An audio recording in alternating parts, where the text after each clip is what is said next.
Hi everyone, Kay Bergner here today with Dr. Tom Phelan, author and creator of 123 Magic, as well as the author of the Manager Mom Epidemic. Dr. Phelan, welcome. Good morning, Kay. How are you today? I'm doing well. We're heading into fall. Feels sometimes like we're heading into winter. Yes, I think there's supposed to be snow in the forecast this weekend here in the Chicagoland area. But you know, we signed up for that when we decided to live here, right? Today we are going to be talking about two things that drive parents absolutely crazy, and those two things are whining and pouting. So, Dr. Phelan, maybe you can start out and tell us why do kids whine and pout? Well, kids whine and pout, and it's important to put this in perspective because a good perspective leads to good behavior management. So kids whine and pout for the obvious reason that they are not getting what they want at that particular time. So they want something that they're going to be aiming for. Whining and pouting then in 123 Magic terms fits into the 6 types of testing and manipulation. And it basically is type number 4. And with the whining, with the repetition of the whining, it's a little, 4 is martyrdom. With the repetition, it also is badgering. So whining is a 1 and a 4 together, that combination. And that tends to drive parents pretty much insane. Yeah, so what is a parent, so your child comes up to you and says, "Mommy, can I have some screen time right now?" And you say, "Not right now, honey, we're about to sit down for dinner." And the response is, "Mom," what is a parent's natural reaction to that? Well, the first reaction is aggravation. And what you're thinking in your head is, I just told you no. Why can't you accept a no? This isn't a big deal. I'm busy. Leave me alone. But it's anger, aggravation, and it's a particular kind of anger, though, that's very similar to somebody scraping their fingernails on a blackboard. The sound of the whine and that kind of high-pitched, helpless thing is something that is intensely irritating to parents and really makes them, it just makes them, their skin crawl right away. And the kids right away see that, of course. And so what do most parents do when they feel this way? What sort of that's sort of the natural internal feeling. What is the first action that a lot of parents take? Yeah, a lot of parents, they're going to yell. And some will start with arguing. There's a thing we call in 123 Magic the talk, persuade, argue, yell, hit syndrome. So you'll often find that with parents, the child will make the request, the parent will talk and they'll explain, this is why you can't do it. That doesn't work. So now we're going into persuading and then arguing and then yelling. And the yelling, and sometimes it'll result in, physical spanking or physical abuse or something like that as well. And so let's say the parent yells at their child. How do parents typically feel in that situation? Child has whined, parent is busy, they're irritated at being interrupted and being asked for something that probably the child knows that they're not going to get right then anyway. And now they've yelled at their child as a result of that. What impact does that have, sort of on a parent's self-esteem, if you will? Yeah, what we have here is what we sometimes call the double guilt syndrome. So the parent's going to feel guilty for not giving the child what they want, and then they're going to feel guilty for yelling. Yelling is a huge guilt producer in parents. It's a sign of a parent who doesn't really know what they're doing. But after they do it, parents feel often horrible, and now they've got this double guilt thing. So what we run the risk of is parent self-esteem suffering.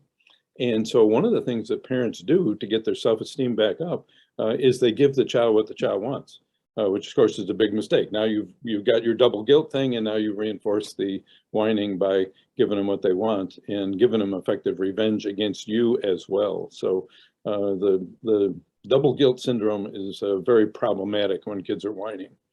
Yeah, absolutely. So rather than yelling as a response to this, or rather than talk, persuade, yell, what is a more effective response if you give your child a no and they start whining or they start pouting? What can a parent do that is not yelling and that will create kind of a more positive, or at least a much calmer outcome? Yeah, you really have a number. I'll mention several responses, and then of course I'm going to tell you my favorite response, but there are other things that you could try. You could try distraction. Okay, you say, let's go see what the dog's doing in the living room. And if that works, then they go see what the dog's doing in the living room. They forget what they wanted. That's excellent. You could use sympathetic listening and say, it's hard for you when I say no, isn't it? I really appreciate it when you cooperate with me. And you could use something like that.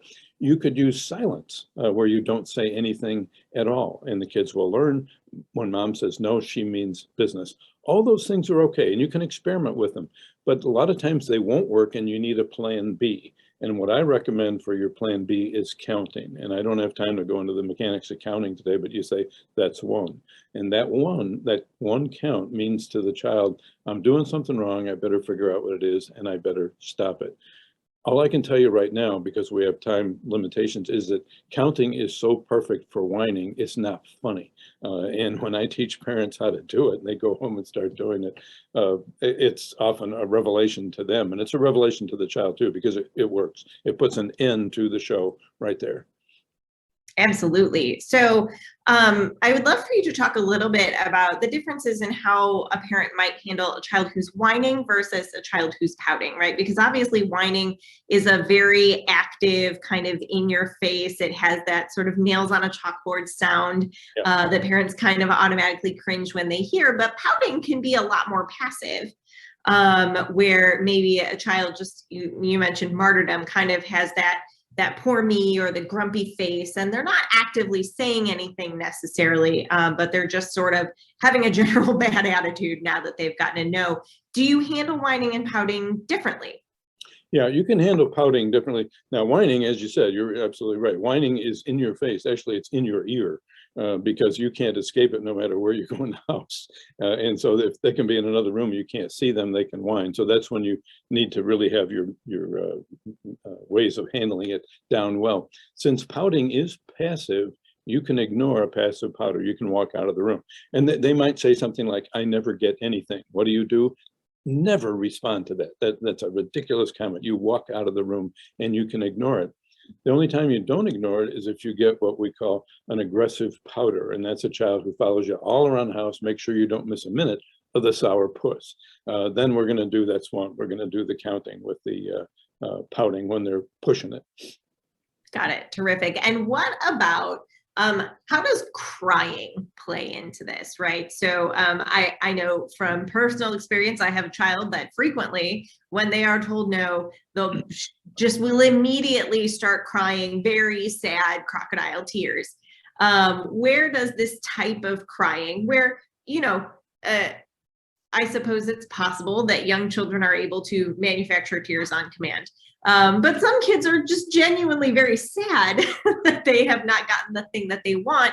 Where would that kind of fall in the spectrum of sort of whining, pouting, not calm responses to being told no to something? Yeah, it's a good question. It brings up the question of how much of the child's feeling is genuine and how much is crocodile, if you want to use that phrase.